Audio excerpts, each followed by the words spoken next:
British Ploughing Championships is a major event in the British farming calendar. Organised by the Society of Ploughmen, it takes place in different parts of the country each year. The 60th took place in Lincolnshire at Grange to Lings, just north of Lincoln.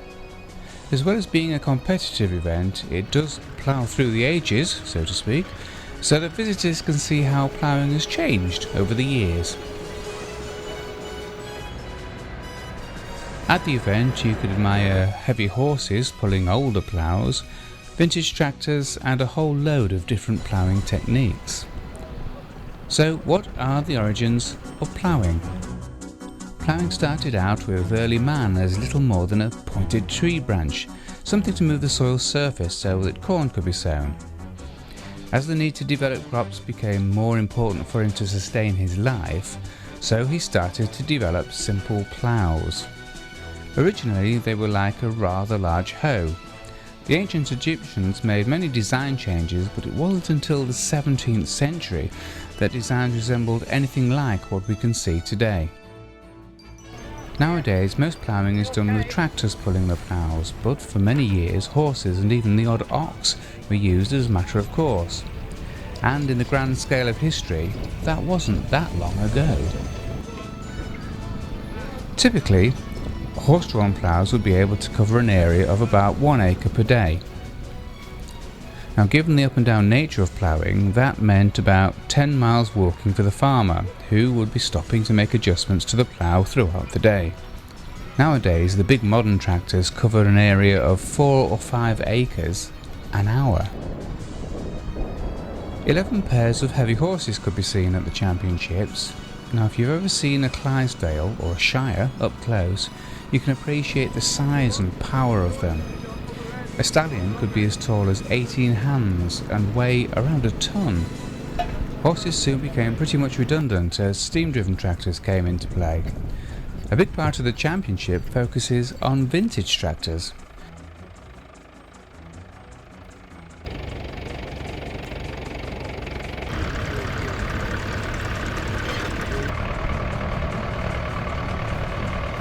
So what does the plough actually do? Well, each furrow has to expose trash, old stalks and weeds, usually from previous crops. Ploughing also levels the ground to prepare it for cultivating a seed bed. As we've already discovered, ploughing has been around for thousands of years. Whilst the designs of the ploughs themselves may have changed, the techniques are pretty standard, as Alan Jones, chairman of the Society of Ploughmen, explains. The principle is really the same. You know, if you go from time, like the start of time, it's all to turn the soil and bury the weeds to produce a tilth. And if you look over the recent years, and if you like our fathers, grandfathers' times, if you look at all the changes, as in anything in life, it's just trying to make us more efficient at what we do. So output obviously increases, more furrows, different methods of pulling the plough, whether it's from, from a horse, or then it goes to, of course, steam engines. We've got multi-furrow ploughs, and of course the tractors came along, made it a lot easier, of course, less people on the farm to do it. And as you go near and near today, then higher horsepower tractors, only one man may be doing it, but multi-furrow ploughs to get more acres done in a day. The event is more than just a competition. There are various trade and craft stalls and what can only be described as a mobile museum of ploughing, giving visitors the chance to see different styles of ploughs, traction engines, threshing machines and the like. There really is something for all the family to see.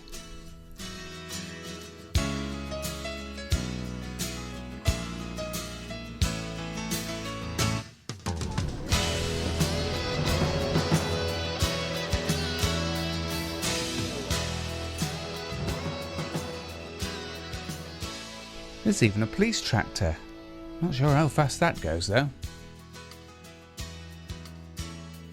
The championships this year cover a site of 200 acres, so to get from A to B, transport was laid on. And guess what? It involved a tractor.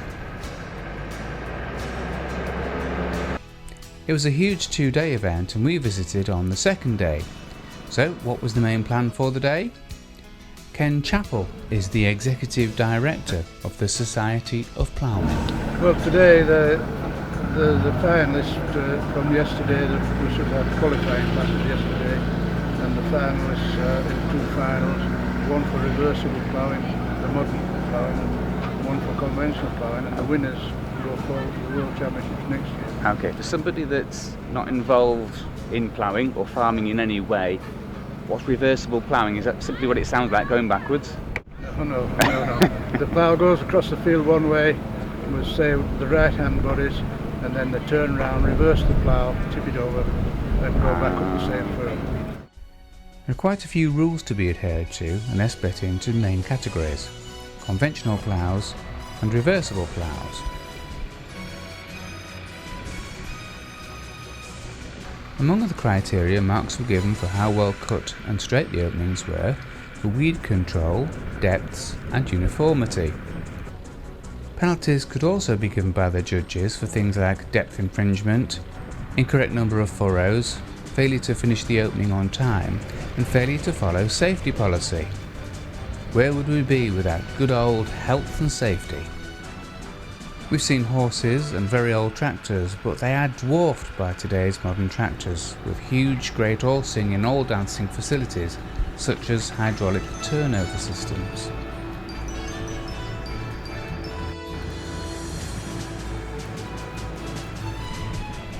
Well, there we have it, a quick look at a huge event and an interesting day out.